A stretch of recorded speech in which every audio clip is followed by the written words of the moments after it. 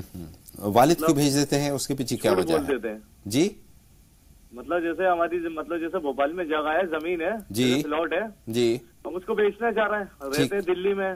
ٹھیک ہے. اور وہ جب جیسے کوئی پارٹی واٹی آتی ہے تو مطلب ہمارے والے جو کچھ ایسے ہیں مطلب جو ہے جھوٹ بول کے ان کو جھوٹ بول دیتے ہیں جی اس پہ تو کیس چل رہا ہے جبکہ اس میں کچھ بھی نہیں ہے. وہ تو کورٹ کے ذریعے سے ہوئی بھی جگہ. وہ پراپرٹی ہے کس کی؟ والد کی ہے کہ آپ کی ہے؟ جی ہماری والدہ کی ہے. وہ والدہ کی ہے. والدہ کی اپنی پراپرٹی ہے وہ ان کے نام ہے؟ ان کی اپنی ہے لیکن اور والدہ کی رضامندی ہے بیچنے کے لیے؟ مل جائے لیکن ہم دلی میں رہتے ہیں نا. جی نہیں ہم ایک سوال یہ پوچھنا چاہتے ہیں والدہ کی رضامندی ہے اس کو بیچنے میں؟ جی ہاں وہ تو خود ہی بیچنے کی رضامندی ہے. وہ تو بس ہمارے والے ہیں جو نہیں مطلب بکوانا چاہ رہے ہیں. بہت شکریہ کال کرنے کے لیے. یہیں سے اپنی بات کا آغاز کرتے ہیں. مولانا صاحب سوال آپ کے پاس ہے والدہ کی رضامندی ہے والد محترم کی رضامندی نہیں ہے اور بچے بھی چاہتے ہیں کہ وہ پراپرٹی یہ تو ان کا ایک پرسنل ایشو ہو گیا خاندانی طور پر کہ ان کو تو پورا حق ہے کہ یہ بیچ سکتے ہیں اور جب والدہ بھی راضی ہیں. والد صاحب وغیرہ میں ہوتا کہ پرانے لوگوں میں کہ بھائی پرمپرائیں چلی آ رہی ہیں کہ لوگ کیا کہیں گے کہ زمین بیچ دی تو ذرا عزت پہ بٹا لگتا ہے. اس وجہ سے پرانے لوگ چاہتے ہیں کہ اپنے جیتے جی نہ بیچیں. تو اگر اس کے لیے آپ یہ چاہتے ہیں تو ان کو کنونس کریں اور ان کے لیے یا ودود یا رحمان ہو پڑھیں کہ اللہ رب العزت کے دلوں کو نرم اور موم کر دے اور آپ اپنے مقصد میں کامیاب ہو جائیں. بے شک. اور یہ بھی جاننے کی کوشش کریں کہ والد بھی والدین ہمیشہ اپنے بچوں کی بہتری کی بات سوچتے ہیں. ہو سکتا ہے کہ بھوپال میں اپنی ایک رہنے کی جگہ کو باقی رکھنا چاہتے ہوں ایسا بھی تو ہو سکتا ہے. بہرحال یہ گھریلو مسئلہ ہے اس کو نپٹانے کی کوشش کی جائے گی اور اس کے لیے آپ نے دعا ان تک پہنچا دی. ان دعاؤں کا اہتمام کریں گے انشاءاللہ مسئلہ حل ہو جائے گا. ضیاء الحق صاحب کا خواب ہے کہ جو انتقال کیے گئے لوگ ہیں وہ اکثر و بیشتر ان کے خواب میں آتے ہیں. جی تو دیکھیے خواب میں آنے کی الگ الگ شکلیں ہوتی ہیں. آپ نے ایک اصولی بات پوچھی ہے اس لیے اصولی جواب ہے. ایگزیکٹ اگر کوئی خواب دیکھا ہوتا تو اس کی بات دوسری ہوتی. جو خواب میں آتے ہیں تو ان کا ایک تو یہ کہ کبھی کبھی انہیں کچھ ایثار ثواب کی ضرورت ہوتی ہے اس کی طرف وہ ہم آتے ہیں اور کبھی کبھی ہمارے لیے کوئی تنبیہ کے لیے آتے ہیں کہ بھئی ہمیں کیا کرنا کیا نہیں کرنا کیا تیاری کرنی نہیں کرنی. تو اکارڈنگ ٹو کنڈیشن جو ہے اس کے جواب خواب کی تعبیر ہوتی ہے. صحیح بات ہے. ضیاء الحق صاحب کا دوسرا سوال وہ باندی کے بہت اہم سوال ہے اور بہت خوشی ہوئی مجھے اس سوال سے. دیکھیے ان کا یہ سوال یہ تھا کہ اسلام میں باندی اور غلام کا تصور تھا اب کیوں نہیں ہے. اسلام میں نہیں تھا. یہ بات بہت اچھی طرح پوری دنیا کے لوگ اگر میری آواز پہنچ سکے تو میں پہنچانا چاہتا ہوں کہ اسلام میں نہیں تھا. بلکہ اسلام نے جو اس سسٹم جو پہلے سے چلا آ رہا اس سسٹم کو ختم اس سسٹم کو ختم کیا ہے اسلام نے. کیسے؟ قرآن کریم نے معمولی باتوں پہ یہ کہا کہ اگر ایسا کر لے تو اس کو یہاں پہ آزاد کرنا پڑے گا. مطلب روزہ کسی کا ٹوٹ جائے تو غلام کو آزاد کرنا پڑے گا. ایک بہانہ تھا غلاموں کو آزاد کروانے جی. تو ایک انسان کا مالک بنے جو ہزاروں سال سے جو ایک سسٹم چلا آ رہا تھا. اسلام نے اس کے خلاف ایک آواز اٹھائی، لیکن صاف لفظوں میں نہیں بلکہ اس کے اٹھانے کا انداز پیارا تھا کہ اس انداز سے ترغیب دی جائے. چنانچہ اللہ کے رسول کے زمانے کے بعد غلام کی یہ تصور بہت کم ہو گیا تھا. صحیح کہ فک رقبت، قرآن کریم کہتا ہے کہ جو غلام کو آزاد کرنے میں بہت بڑا ثواب ہے. غلام کے آزاد کوئی قتل کر دے تو اس کے بدلے جو ہے غلام آزاد کیا جائے.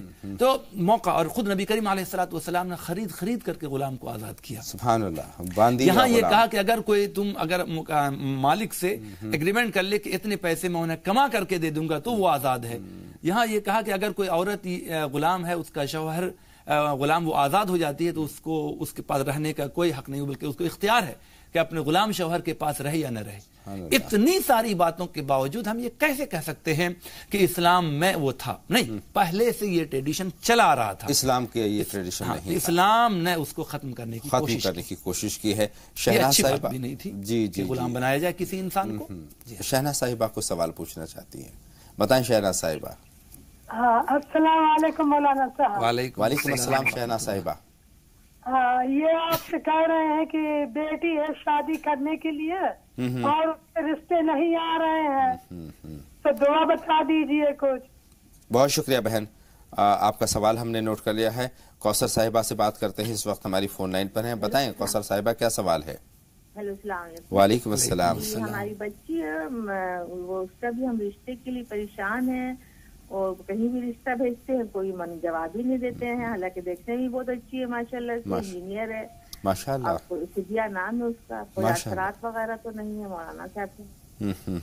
بہت شکریہ بہن، آپ کا سوال بھی ہم نے نوٹ کر لیا ہے. جواب کے لیے کچھ لمحوں کا آپ کو انتظار کرنا ہوگا. مولانا صاحب باتوں کا سلسلہ شروع کرتے ہیں. 3 سوال ہمارے پاس رشتوں کے تعلق سے ہیں. ایک تو اسما صاحبہ کا ہے، رشتوں کے لیے پریشان ہیں. اس کے علاوہ 2 سوال ہمارے پاس اور رشتوں کے تعلق سے آئے ہیں. بہن کوثر کا ہے، بہن شہناز کا ہے. یہ تینوں ہی رشتے نہیں آ رہے ہیں، یا رشتے آ رہے ہیں تو پائے تکمیل کو نہیں پہنچتے ہیں، یا پھر بہتر مناسب رشتے نہیں مل پا رہے ہیں. کون سی ایسی صورت اپنائی جائے کہ بہتر رشتے ہو جائیں؟ یہ ایک بہت بڑا مسئلہ ہے. اس وقت ہم سے بھی پرسنل طور پہ بہت سے لوگ رابطے میں رہتے ہیں. جی اللہ رب العزت سے ہم یہ خاص طور پر دعا کرتے ہیں کہ اللہ جو رشتے عمر کو ہو چکی ہے جن کی، اور ان کے رشتے نہیں آ رہے، چاہے لڑکا ہو چاہے لڑکی ہو، اللہ ان سے غیب کے لیے اسباب مہیا کرے. آمین ثم آمین. اور ان کے لیے ایک عام طور پر جو بڑے بزرگوں نے بیان کیا ہے کہ یا رحمان یا رحیم یا جامع یا ودود. اور ہم نے کئی لوگوں کو بتایا تو ماشاءاللہ پڑھنے سے ان کے بہت جلدی رشتے ہوئے بھی. یا رحمان یا رحیم یا جامع یا ودود، یہ 4 الفاظ ہیں. یہ 4 الفاظ اپنے اپنے نام کے اعتبار سے کم سے کم یہ ہے کہ 300 مرتبہ صبح 300 مرتبہ شام پڑھیں، اور تھوڑا سا فجر کی نماز سے پہلے اٹھنے کی کوشش کریں. تو اس سے یہ کہ تھوڑا سا چہرے پہ تازگی وغیرہ بھی رہتی ہے، تو اس سے رشتہ آسان ہوتا ہے. اور تھوڑا سا کہیں انڈرسٹینڈنگ کر کے کمی بیشی کو جھیلتے ہوئے رشتے کو بروئے کار لانے کی کوشش کریں، اسے پائے تکمیل کو پہنچائیں. مطلب پورا لیول نہ بلکہ تھوڑا سا 19-20 بھی ہو. کئی مرتبہ یہ ہوتا ہے کہ ہم اپنا معیار تلاشتے ہیں کی وجہ سے پریشانی. جی تو 19-20 بھی اگر ہو اور اگر آپ کو لگتا ہے کہ مناسب ہے، اچھے خاندان سے ہے، بچی کے مطابق ہے یا پھر بچے کے مطابق لڑکی ہے، تو رشتے کو کر دینا چاہیے. باقی اللہ رب العزت اس کا آگے اللہ کے سپرد کر دینا چاہیے معاملہ. 2 کالر ہماری فون لائن پر موجود ہیں. رانی صاحبہ ہیں اور نسیم بانو صاحبہ ہیں. رانی صاحبہ پہلے آپ اپنا سوال ہم تک پہنچا دیجیے. ہیلو، السلام علیکم. وعلیکم السلام بہن رانی. خیر ہم نے خواب دیکھا تھا کہ 2 دن لگاتار دیکھیں گے کہ میرا رشتہ آیا گھر پر. پھر ایک دن خواب میں دیکھیں گے کہ میری امی باہر سڑک پہ جھاڑو لگا رہی ہیں. پھر اس کے بعد ایک دن دیکھیں گے پھر میرا رشتہ آیا ہے خواب میں. آپ کی شادی ہو گئی ہے؟ نہیں، شادی نہیں ہوئی ہے ہماری. کل حقیقت میں ہمارے گھر سے رشتہ آیا تھا. ماشاءاللہ. بہت شکریہ بہن، آپ کا سوال ہم نے نوٹ کر لیا ہے. بہن نسیم کا سوال اور پوچھ لیں. نسیم بانو خیر مقدم آپ کا. وعلیکم السلام. بآواز بلند اپنی بات ہم تک پہنچا دیجیے. مولانا صاحب، میرا آپ کو پروگرام بہت اچھا لگتا ہے. مولانا صاحب بہت دنوں بعد کال لگا ہے، اس لیے میں آپ سے پوچھنا چاہتی ہوں. میرے 2 بچے ہیں، لڑکی ہیں.